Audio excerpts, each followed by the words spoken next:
1885 to 1905 in the initial stages. पहले stages में जो था कांग्रेस का वो हमें देखेंगे। The initial activities of the Indian National Congress were moderate and abided by the constitution. It included putting up demands for more political rights, economic and social growth and development of education। तो ये जो है constitution के हिसाब से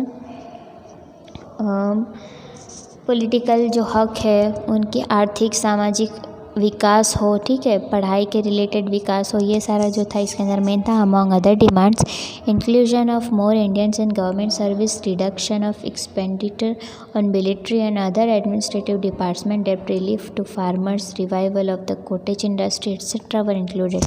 तो इस तरह से जो है अंदर अलग अलग मांग की गई कि भाई ज़्यादा से ज़्यादा इंडियन लोगों को इस गवर्नमेंट में शामिल किया जाए, उनके सर्विस दी जाए, मिलिट्री में पार्ट लिया जाए, अलग अलग डिपार्टमेंट जो है एडमिनिस्ट्रेटिव उसके अंदर सबको मेंबर बनाया जाए, किसानों के लिए कुछ राहत दी जाए, ठीक है, और इंडस्ट्री के रिलेटेड हर तरह के जो है उनके मैटर वो सारी डिमांड की गई। The British government turn down this demands, और ये सारी डिमांड जो है उन्होंने डाउन कर दिया। However this demands laid down on strong foundation for the future struggle. उन्होंने किसी डिमांड को पूरा तो नहीं किया लेकिन फ्यूचर की जो स्ट्रगल थी उसके लिए एक अच्छा सा बेस बन गया था। The Indian National Congress passed many resolution such as the expansion of legislative council and keep it at least 50% elected representatives in it at the central and regional level.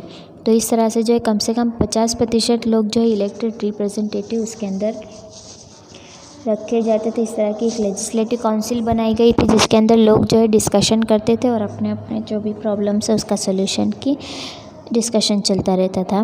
The parliament should be more answerable and transparent to the regional assemblies, और parliament जो है वो ज़्यादा पारदर्शक होनी चाहिए, ठीक है। Due to the demand of the Indian National Congress the British government granted more freedom to the press and granted more personal liberty and freedom of speech to the people of India.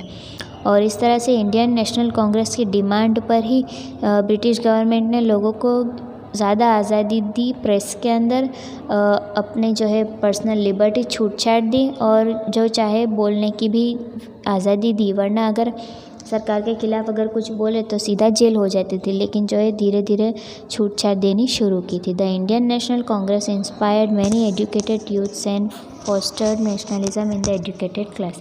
Indian National Congress जो है उन्होंने बहुत सारे पढ़े लिखे जवानों को जो है इंस्पायर किया था राष्ट्रीयतावाद के अंदर, ठीक है। और as a result many capable and potential leaders join this organisation, और इस तरह से जो भी काबिल लोग थे और पढ़े लिखे थे उन्होंने इस ऑर्गेनाइजेशन को ज्वाइन किया था और लीडर बने थे। Next point in next video.